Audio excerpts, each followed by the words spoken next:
Bismillahirrahmanirrahim. Assalamualaikum warahmatullahi wabarakatuh. Sebelum kita memulai kajian kita pada kesempatan kali ini, mari kita sama-sama membaca Al-Fatihah. Kita khususkan untuk penulis kitab, yaitu Al-Imam Al-Ghazali rahimahullahu ta'ala, dan juga untuk seluruh para guru kita yang menyambungkan kita kepada beliau, untuk kita semuanya dan seluruh keluarga kita. Ala hadhihi niyyah wa bi kulli niyatin salihah wa ila hadratin nabiyil mustafa sallallahu alaihi wa alihi wasallam. Al-Fatihah. A'udzu billahi minasyaitonir rajim. Bismillahirrahmanirrahim. Alhamdulillahirabbil alamin arrahmanir rahim maliki yaumiddin. Iyyaka na'budu wa iyyaka nasta'in. Ihdinas siratal mustaqim. Siratal ladzina an'amta 'alaihim ghairil maghdubi 'alaihim waladdallin. Amin. Alhamdulillahirabbil alamin. Hamdanillah salaman wa salatan ala sayyidina Rasulillah wa ala alihi wa sahbihi wa mawalah. Amma ba'du. Jamaah yang dirahmati oleh Allah Subhanahu wa taala, pada kesempatan kali ini kita akan melanjutkan pada kajian yang lalu, yaitu kita telah sampai kepada adabu dukhulil masjid, yaitu adab memasuki masjid. Kalau di buku yang terjemahan yang ada di masjid itu di halaman 40. Di halaman 40 dari halaman 36. Kemarin kita sudah sampai di halaman 40. Di sana Al-Imam Al-Ghazali menyebutkan beberapa doa, kumpulan doa yang dibaca setelah melaksanakan sholat sunnah sesampainya kita di masjid, sambil menunggu selesainya subuh, waktu subuh. Di sana kita telah sampai ke dalam doa Allahumma inni unzilu bika hajati. Allahumma inni unzilu bika hajati, yaitu ya Allah, aku memohon kepadamu agar engkau memenuhi hajatku. Hajat di sini maksudnya apa? Hajat pastinya tidak hanya hajat dunia, tapi juga hajat di akhirat.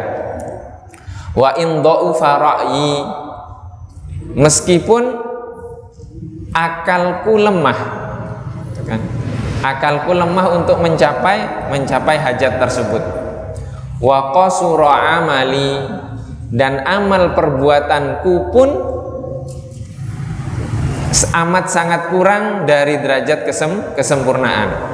Waftaqartu ila rahmatik, dan aku amat sangat fakir kepada rahmatmu, yaitu rahmat Allah Subhanahu wa ta'ala.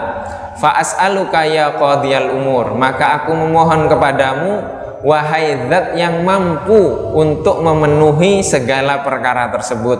Wa ya syafiyas sudur, zat yang melapangkan dada. Kama tujiru bainal buhur, sebagaimana engkau menundukkan segala buhur. Antujironi antungkidhani, hendaklah engkau juga mengentaskanku, menyelamatkanku min adzabis sa'ir, dari azab neraka. Wa min da'watis subur, yaitu doa-doa yang membinasakan atau yang mencelakakan. Wa min fitnatil kubur, dan dari fitnah kubur. Fitnah kubur di sini fitnah maksudnya ujian yang akan dihadapi oleh setiap orang kelak di alam kubur. Sebagaimana kita ketahui di dalam sebuah hadis bahwa setiap manusia itu telah dicatat oleh Allah Subhanahu wa ta'ala apakah dia ahli surga atau ahli neraka. Maka kita harus tetap memohon kepada Allah Subhanahu wa ta'ala agar kita diberikan keteguhan keimanan dan meninggal dalam keadaan husnul khotimah. Allahumma ma qasura anhu ra'i, ya Allah, segala sesuatu yang akalku tidak mampu atasnya, wa dha'ufa anhu amali, sedangkan amal perbuatanku pun lemah, walam tablughu umniyati, atau walam tablughu niyati wa umniyati, dan perkara tersebut tidak sampai kepada niatku. Wa umniyati, umniyah artinya mimpiku, bukan? min khairin, dari perkara-perkara baik, wa'attahu ahadan min ibadik, yang engkau janjikan kepada seorang dari hamba-hambamu. Artinya di sini apa? Kita memohon kebaikan yang belum pernah terdetik dalam diri kita, tapi terdetik di diri orang lain. Kita memohon kepada Allah agar kebaikan itu juga dianugerahkan kepada kita. Bukankah keinginan kita berbeda-beda? Kebaikan yang kita lakukan berbeda-beda. Demikian juga anugerah kebaikan yang dianugerahkan Allah kepada setiap dari kita berbeda-beda. Maka kita memohon seluruh kebaikan yang kita tidak mampu, seluruh kebaikan yang Allah anugerahkan kepada orang lain itu juga dianugerahkan kepada kita.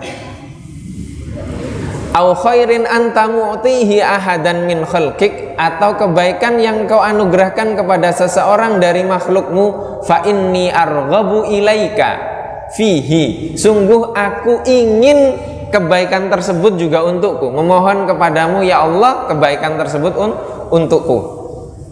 Wa as'aluka iyyahu, dan aku memohonnya darimu. Ya Rabbal Alamin, wahai Tuhan semesta alam. Allahumma ja'alna hadin, ya Allah jadikanlah aku hadin. Hadin artinya dalina. Dalina artinya yang menunjukkan kepada hidayah. Muhtadin artinya yang mendapatkan hidayah. Jadi tidak hanya mendapatkan hidayah tapi menunjukkan kepada hidayah. Artinya sebab, menjadi sebab Allah atas sampainya hidayah Allah kepada orang lain. Ghairadallin, bukan orang-orang yang sesat, wala mudillin, dan tidak juga orang yang menyesatkan. Ini kalau yang pertama tadi mendapatkan hidayah dan menjadi sebab sampainya hidayah tersebut. Yang kedua kebalikannya, yang tersesat dan menyesatkan, berlindung dari hal tersebut. Harban artinya muqatalatan, memerangi li'a'daik, atas musuh-musuhmu. Salaman artinya sulhan atau berdamai. Li'auliyaik, atas wali-walimu, atas kekasihmu. Jadi jangan sampai kita memusuhi kekasih Allah Subhanahu wa ta'ala. Nuhibbu bihubbika an-nasa, dan kami mencintai dengan cintamu manusia. Manusia siapa? Man ahabbak, yaitu manusia-manusia yang mencintaimu. Bagaimana mencintai Allah itu? Mencintai Allah sudah dijelaskan di surat Ali Imran. Qul, katakanlah wahai Rasulullah, in kuntum tuhibbunallaha, jika kalian mencintai Allah, fattabi'uni, maka ikutilah aku. Mengikuti Rasulullah Sallallahu Alaihi Wasallam, maka yang mengikuti Rasulullah itu artinya mencintai Allah. Fattabi'uni yuhibbukumullah, ikutilah aku maka Allah akan mencintaimu. Allah mencintai orang-orang yang mengikuti Rasulullah Sallallahu Alaihi Wasallam. Wa nu'adi bi'adawatika man khalafak, dan kami memusuhi siapa? Man khalafak, orang-orang yang menentangmu, menentang Allah Subhanahu wa ta'ala, min khalqika, dari makhluk-makhlukmu.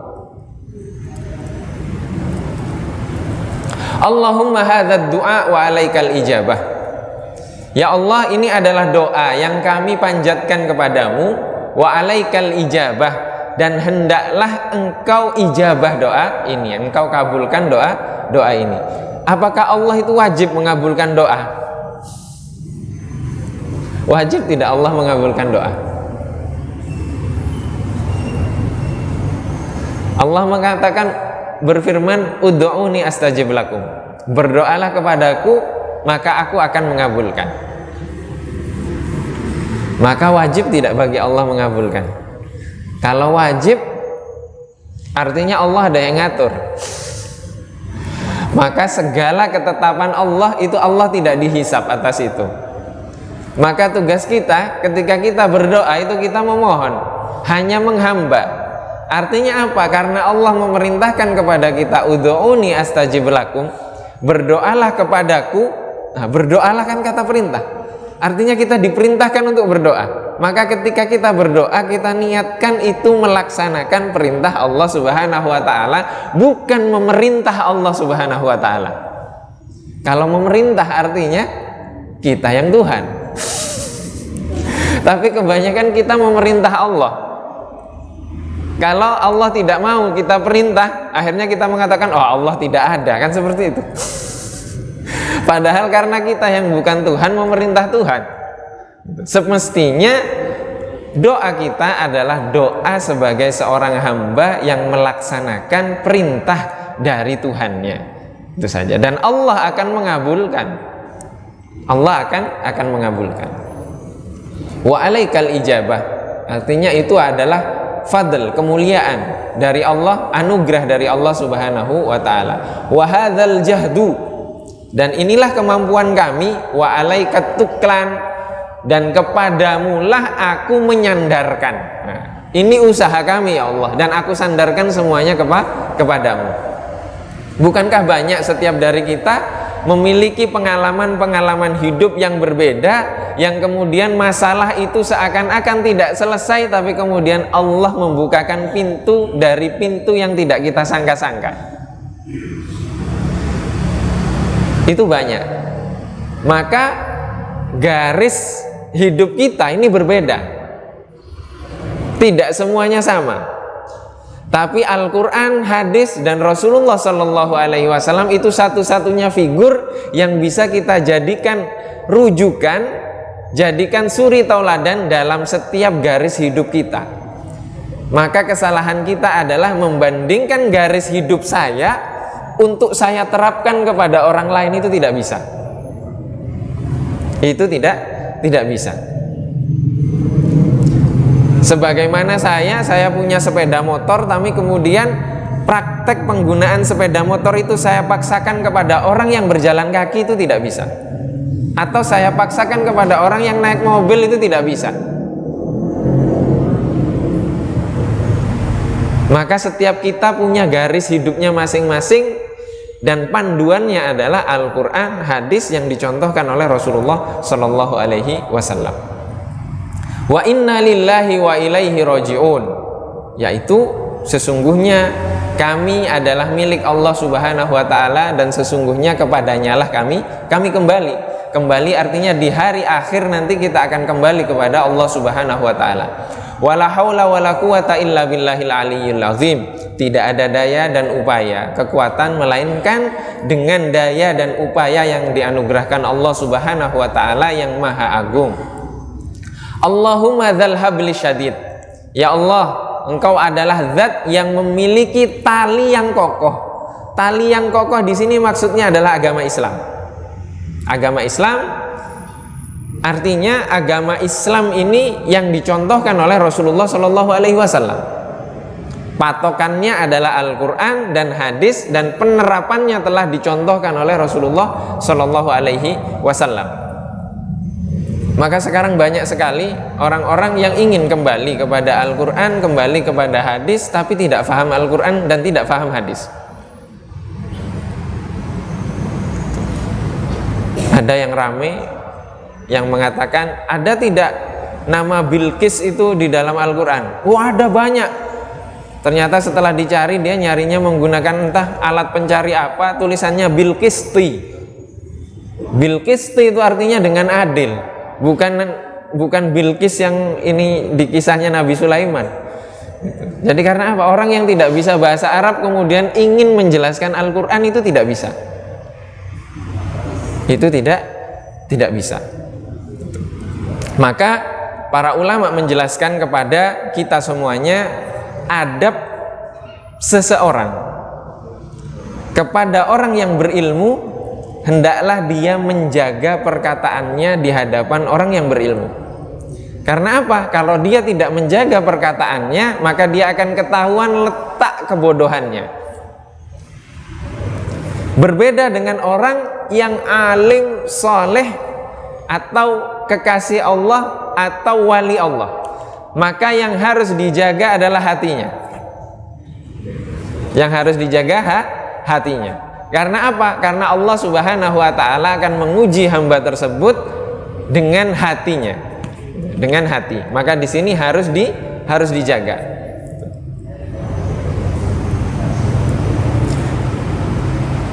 Saya punya guru. Guru kami ada masih di Kuningan. Namanya Kiai Haji Ahmad Marwazi. Beliau tinggal ya kurang lebih lama dengan Syekh Yasin. Dan tidak kelihatan beliau, tidak kelihatan, tapi masya Allah ilmunya, masya Allah ilmunya. Dan apa, kita terkadang kalau bertemu mungkin tidak akan mengira bahwa beliau seorang kiai dan ulama besar, ulama besar. Dan di sini banyak kita menemukan teman-teman di sosial media itu kan menyampaikan hal-hal yang kurang pas, kurang sopan, padahal itu ulama besar. Banyak guru-guru kami pun demikian, tidak kelihatan tapi masya Allah guru-gurunya kemana-mana, guru-gurunya kemana-mana dan ilmunya kemana-mana, tapi beliau menutupi hal itu. Karena sekarang standar kita adalah standar viral, terkenal, dan itu kita harus amat sangat berhati-hati terkait mengambil ilmu agama ini. Ini dzal habli syadid, artinya zat yang memiliki agama, tali yang amat sangat kokoh, maksudnya agama Islam. Wal amrir rasyid, dan perkara yang amat sangat rasyid itu benar, ya. As'alukal amna yaumal wa'id, aku memohon kepadamu keamanan, perlindungan yaumal wa'id, di hari ujian, hari pembalasan, yaitu hari kiamat. Wal jannata yaumal khulud, dan sorga di hari yang abadi, maksudnya menjadi ahli sorga yang abadi, bukan ahli neraka. Ma'al muqarrabina syuhud, bersama dengan hamba-hambamu yang amat sangat dekat, yang melihat apa? Melihat Allah Subhanahu wa ta'ala, menyaksikan Allah Subhanahu wa ta'ala. Ar-rukka'is sujud, yang ahli ruku' dan ahli sujud, yaitu ahli salat, ahli salat. Di sini maka Rasulullah Shallallahu Alaihi Wasallam setiap kali beliau memiliki masalah, beliau langsung mengajak Sayyidina Bilal, arihna biha ya Bilal, gitu. Ayo Bilal, istirahatkan kita dengan salat, gitu. Jadi istirahatnya Rasulullah, mencari ketenangannya Rasulullah itu dengan salat. Maka di sini kedudukan orang yang salat itu tinggi sekali di sisi Allah Subhanahu wa ta'ala. Al-mufina laka bil uhud, yaitu dan orang-orang yang memenuhi janji. Janji di sini artinya janji kepada Allah Subhanahu wa ta'ala, sebagaimana yang dijanjikan Allah Subhanahu wa ta'ala. Perjanjian yang yang kita ucapkan kepada Allah Subhanahu wa ta'ala, kita persaksikan kepada Allah Subhanahu wa ta'ala sebelum kita diciptakan, yaitu mitsaq. Innaka rahimun, engkau adalah maha pengasih. Wadudun maha pencinta. Wa innaka taf'alu ma turid, dan sungguh engkau akan melakukan segala sesuatu yang kau inginkan. Artinya apa? Artinya yang mengabulkan itu Allah Subhanahu wa ta'ala. Subhana man ta'attafa bil izzi wa qala bih, maha suci engkau, zat yang memiliki sifat al-izz. Izz itu artinya kuat, perkasa, perkasa atas segala sesuatu dan mengalahkan segala sesuatu. Wa qala bih, dan mengatakannya demikian. Dan Allah itu mengatakan bahwa Allah maha perkasa. Subhana man labisal majda wa takarrama bih, maha suci engkau, zat yang memiliki sifat agung. Al majda itu agung dan sombong. Ya, kibria itu sombong. Artinya al-majd juga kibria.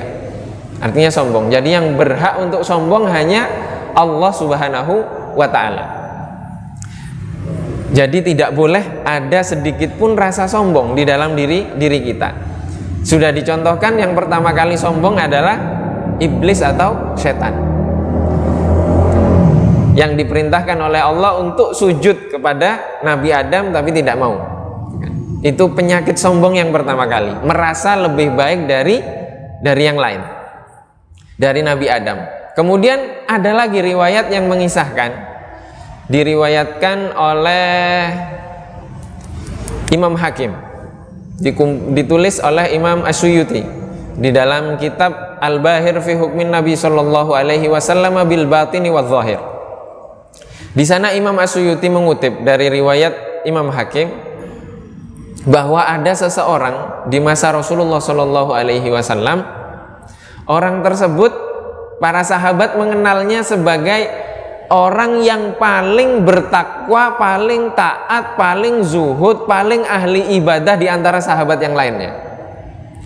Ketika mereka sedang duduk bersama Rasulullah sallallahu alaihi wasallam, mereka mengisahkan kisah laki-laki ini kepada Rasulullah sallallahu alaihi wasallam. Tapi anehnya Rasulullah mengatakan, saya tidak tahu. Kan aneh. Ibarat Masjid Qaryah Thayyibah gitu. Ini Ustadz Arifandi ditanya seorang jamaah yang paling sering ke masjid, paling ahli ibadah, tapi Ustadz Arifandi nggak tahu, kan lucu. Dibuka sama pengurus masjid, kok nggak ada di database nama jamaah tersebut, atau nggak pernah kelihatan. Itu kan aneh. Ada sahabatnya Rasulullah yang paling ahli ibadah, yang paling bertakwa, paling soleh, paling zuhud, tapi Rasulullah tidak tahu. Itu tidak mungkin. Itu tidak mungkin. Bang, Rasulullah tahu orang-orang yang nggak khusyuk sholat di belakangnya.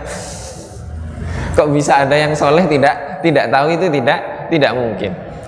Akhirnya Rasulullah mengatakan tidak tahu. Kok tiba-tiba laki-laki tersebut datang, kemudian sahabat tersebut mengatakan, oh ini Rasulullah orangnya, katanya. Kemudian ditanya oleh Rasulullah Shallallahu Alaihi Wasallam, apakah benar engkau mengatakan bahwa tidak ada orang yang lebih bertakwa darimu, lebih ahli ibadah darimu, lebih soleh darimu dari kalangan sahabat ini? Dia mengatakan, Allahumma na'am, demi Allah iya. Wah, di hadapan Rasulullah berani seperti itu. Akhirnya apa? Orang tersebut masuk ke dalam masjid. Rasulullah berdiri mengatakan, siapa di antara kalian yang siap memenggal orang tadi? Ini Rasulullah tanpa sebab nyuruh menggal orang tadi. Akhirnya Sayyidina Abu Bakar mengatakan, saya Rasulullah, bunuh. Masuk Sayyidina Abu Bakar ke dalam masjid, ternyata orangnya sedang sholat khusyuk sekali. Abu Bakar langsung goyah. Goyahnya apa? Ini Rasulullah kan melarang kita membunuh orang yang sholat. Sesama saudara muslim itu tidak boleh dibunuh tanpa sebab. Akhirnya Sayyidina Abu Bakar mundur. Ditanya oleh Rasulullah, gimana, sudah dipenggal belum? Kata Sayyidina Abu Bakar, engkau melarangku membunuh orang yang sedang sholat, Rasulullah. Bagaimana saya bisa membunuhnya, dia sedang sholat? Kata Rasulullah, ya sudah, ini bukan jatahmu. Setelah itu Rasulullah mengatakan, siapa yang siap? Sayyidina Umar. Bunuh Umar. Ketika masuk orangnya sedang sujud. Sujud lama sekali ditunggu Sayyidina Umar. Sayyidina Umar mengatakan apa? Ya Allah, Rasulullah kan melarangku sama dengan yang difikirkan oleh Sayyidina Abu Bakar. Tapi ada tambahannya di akhir. Orang yang lebih baik dari aku aja mundur, kata. Siapa? Sayyidina Abu Bakar. Artinya ada kesombongan nggak di dalam diri Sayyidina Umar? Tidak ada. Sayyidina Umar mengatakan, orang yang lebih baik dari aku saja mundur. Setelah itu apa? Ya sudah, ini bukan jatahmu wahai Umar, kata Rasulullah. Siapa sekarang yang siap membunuh orang tadi? Sayyidina Ali berdiri, kemudian Rasulullah mengatakan, bunuh dia dimanapun dia berada dan dimanapun kamu menemukannya. Nah, ini kan Rasulullah isyarat bahwa orangnya sudah pergi.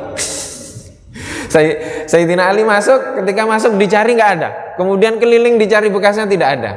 Datang kepada Rasulullah, bagaimana Ali? Demi Allah Rasulullah, saya sudah cari bekas langkah kakinya, tidak ada. Rasulullah mengatakan, seandainya orang tadi kalian bunuh, maka tidak akan ada 2 orang dari umatku sampai hari kiamat yang berseteru. Karena orang tadi aku melihat dia adalah tanduk setan pertama yang muncul dari umatku. Mungkin di antara kita sekarang berpikir, coba saya yang jadi Rasulullah, saya penggal langsung itu sendiri, nggak usah nyuruh orang, begitu. Ini Rasulullah diperintahkan oleh Allah untuk menyampaikan seperti itu, dan kita sudah ditakdirkan untuk berseteru. Maka perseteruan itu bisa selesai dengan ilmu. Jangan pernah kita mau diadu domba dan menjadi tanduk-tanduk setan untuk bertengkar di masalah yang diperkenankan oleh Allah Subhanahu wa ta'ala dan Rasulullah untuk berbeda. Kita mau jadi penerus dari tanduk setan tadi. Itu memang ditakdirkan seperti itu. Kita ditakdirkan untuk berbeda, dan bisa tidak kita menangani perbedaan tersebut selama masih memiliki landasan dari Al-Quran, landasan dari hadis, contoh dari Rasulullah Shallallahu Alaihi Wasallam. Maka ini kesombongan, hati-hati dengan kesombongan. Para guru kami mengajarkan bahwa ketika kita melihat orang lain yang berbeda pemahaman dengan kita, atau ada orang-orang lain yang memang sudah murni jelas kesesatannya, kesalahannya, maka bencilah kesalahannya, jangan dibenci orangnya. Karena bisa jadi dia sedang berproses mencari kebenaran. Kita tidak tahu akhir dari jalan yang akan dia hadapi. Bisa jadi husnul khotimah kita yang tidak husnul khotimah karena kesombongan di hati kita merasa lebih baik dari dia. Kalau salah, ingkari kesalahannya, jangan benci orangnya. Tetap berbuat baik dan menunjukkan akhlaknya Rasulullah Shallallahu Alaihi Wasallam. Bukankah Rasulullah Shallallahu Alaihi Wasallam ketika kisahnya disampaikan oleh Abu Sofyan, yang ketika itu beliau masih belum beriman kepada Rasulullah, diinterogasi oleh Heraklius Raja Romawi. Heraklius langsung mengatakan, ini nabi beneran, ini nabi beneran, baru dengar kisahnya saja.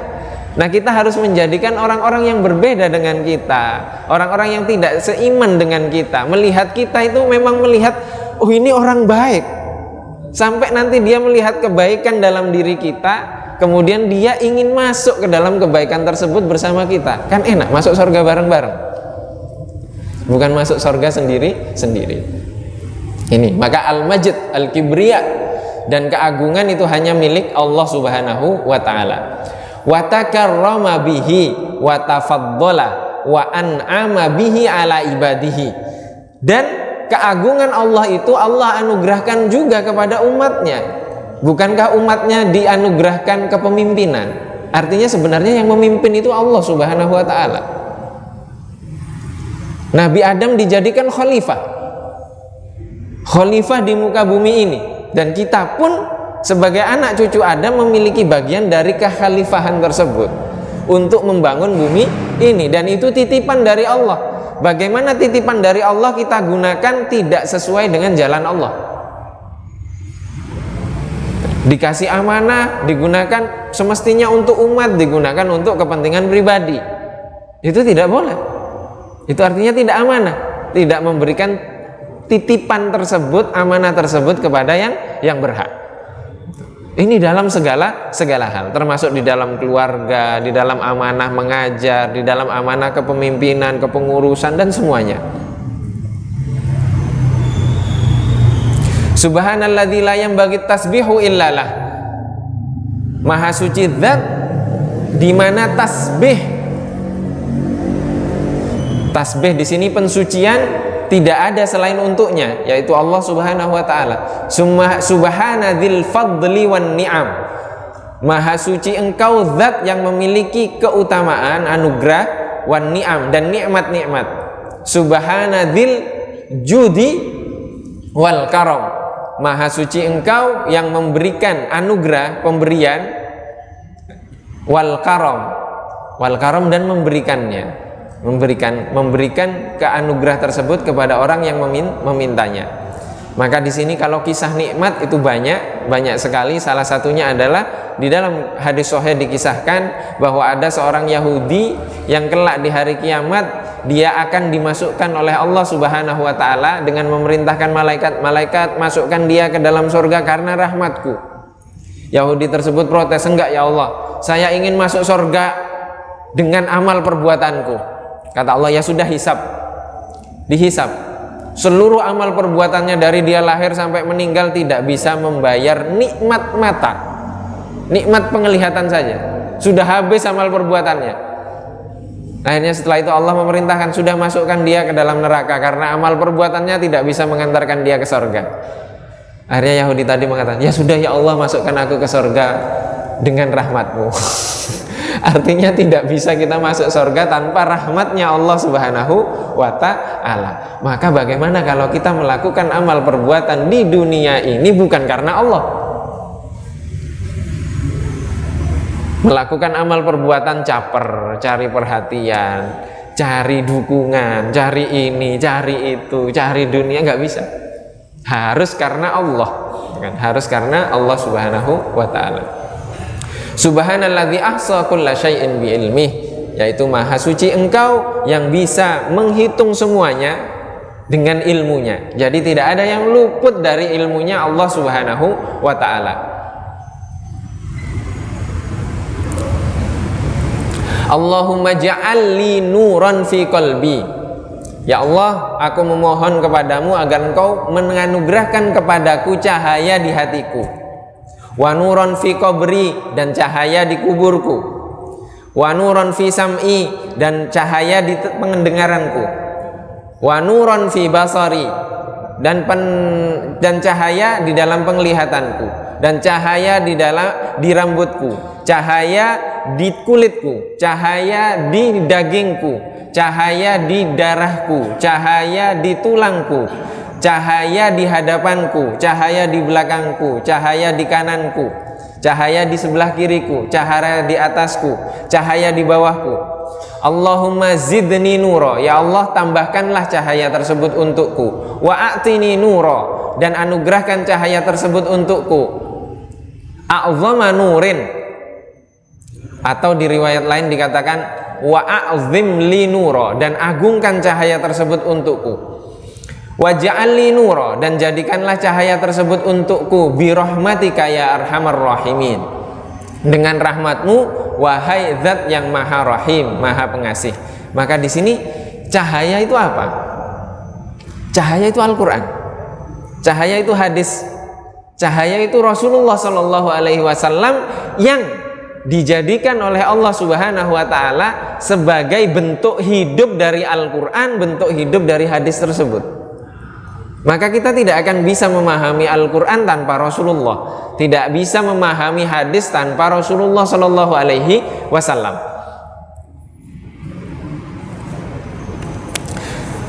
Fa'idha faraghta minad du'a, jika engkau telah selesai dari doa tersebut, fala tashtagil ila waqtil fardi, maka janganlah engkau berhenti menyibukkan dirimu hingga datang waktu sholat fardu, yaitu subuh. Illa bifikrin, melainkan dengan berfikir.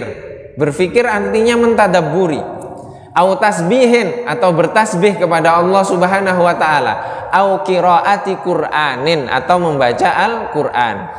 Fa idza sami'tal adzana, jika engkau mendengar azan di waktu itu, fi asna'i dzalika, ketika itu, faqta ma anta fihi, maka berhentilah dari apa yang kamu lakukan, baik itu dari berfikir, dari bertasbih, dari membaca Al-Quran, membaca Al-Quran.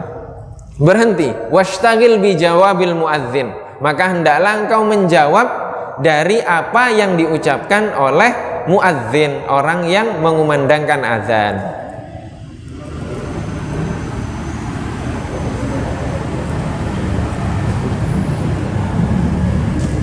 Fa'idha qala al-muadzin, jika muadzin melantunkan Allahu Akbar, fakul mithla dzalika, maka jawab takbir tersebut seperti apa yang dikumandangkan oleh muadzin, orang yang azan. Wa kadzalika fi kulli kalimatin, demikian juga di setiap kalimat yang yang dikumandangkan oleh muadzin tersebut, illa fil hayalataini, melainkan kepada di kalimat yang dikumandangkan hayalataini, artinya hayya 'alas shalah dan hayya 'alal falah.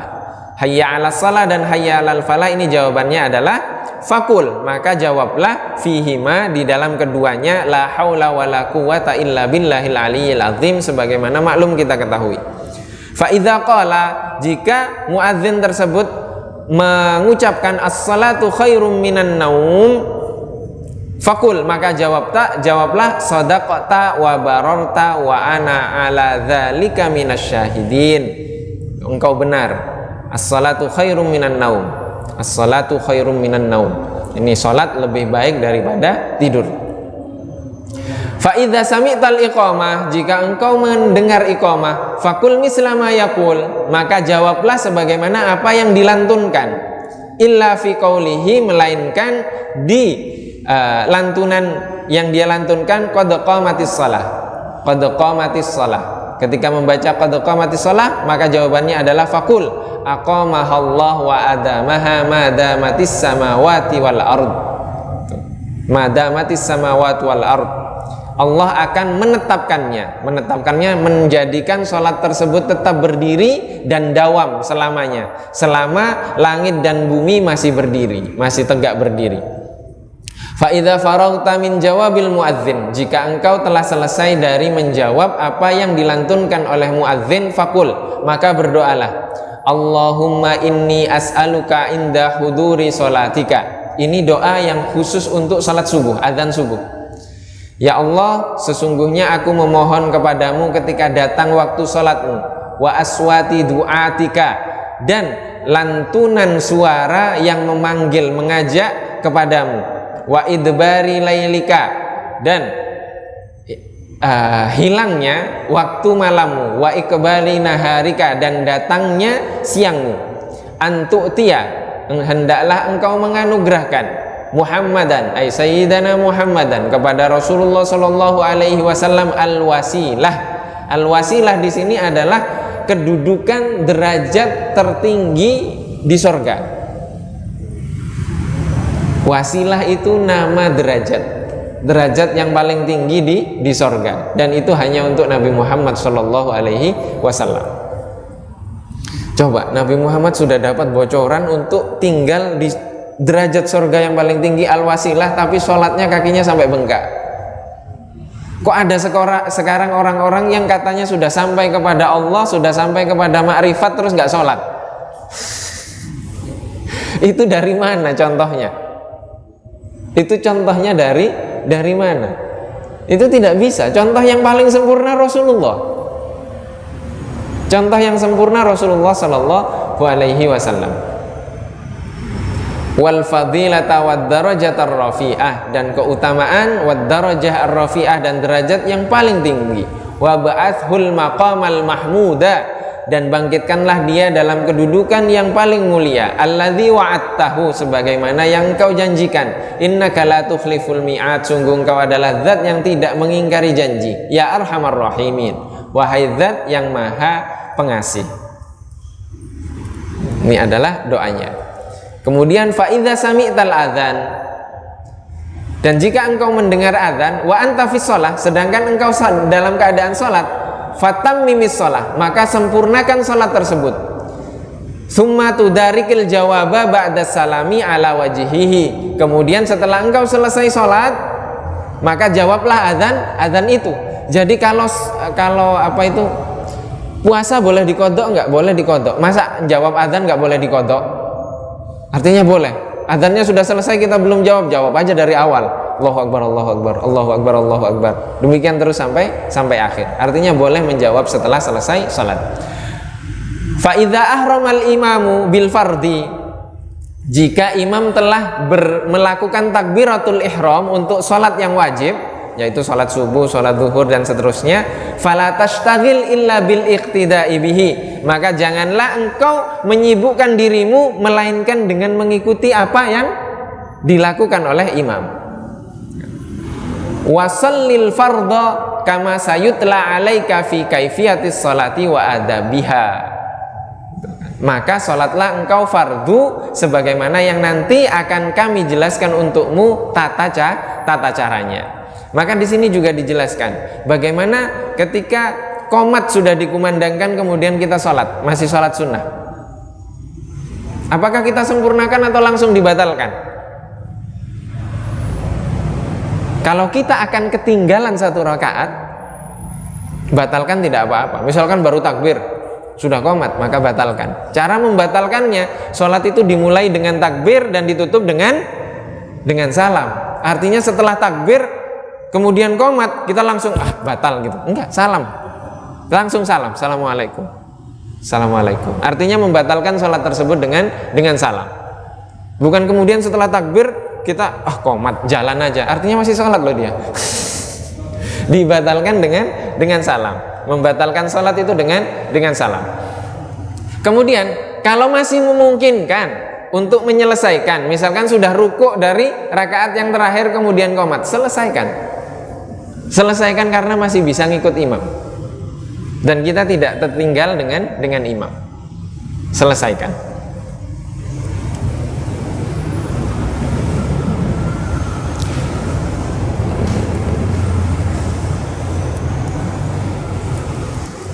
Fa'idha faragta, jika engkau telah selesai, fakul, maka katakanlah, berdoalah, Allahumma salli ala Muhammadin wa ala ali Muhammadin wasallim. Ini sholawat. Allahumma antas salam wa minkas salam. Ini artinya ketika selesai apa? Selesai sholat. Ya, setelah selesai sholat, tadi sholat akan dijelaskan di bab setelah ini, di penjelasan tema setelah ini. Maka setelah sholat, maka berdoalah. Doanya apa? Allahumma sholli ala Muhammadin wa ala ali Muhammadin wasallim. Kan? Ini doa yang pertama. Kemudian Allahumma antas salam wa minkas salam. Nah, ini susunannya berbeda-beda dan setiap masjid zikirnya biasanya berbeda-beda. Itu tidak apa-apa. Selama doanya masih ya doa, semuanya doa. Semuanya doa. Bahkan ketika dalam keadaan kondisi yang terburu-buru, kami bersama namanya Profesor Dr. Idris Al-Fasi, beliau wakil rektor Qarawiyyin di Maroko, ketika kami sholat kemudian dalam keadaan terburu-buru, beliau hanya membaca sholawat. Innallaha wa malaikatahu yusholluna 'alan nabi ya ayyuhalladzina amanu shollu 'alaihi wa sallimu taslima. Kemudian membaca sholawat 3 kali. Allahumma sholli ala sayyidina Muhammad abdika wa rasulika nabiyil ummi wa ala alihi wa sahbihi wa sallim, atau sholawat ummi 3 kali. Kemudian ditutup dengan subhana rabbika rabbil izzati amma yasifun wa salamun alal mursalin walhamdulillahi rabbil alamin. Sudah selesai. Atau dengan yang lain, zikir-zikir yang biasa setelah sholat. Nanti akan kita bahas insya Allah pada pertemuan yang akan datang tentang doa-doa setelah sholat ini. Wallahu wa rasuluhu a'lam. Mohon maaf apabila ada kekurangan. Wabillahi taufiq wal hidayah wa ridha wal inayah. Wassalamualaikum warahmatullahi wabarakatuh.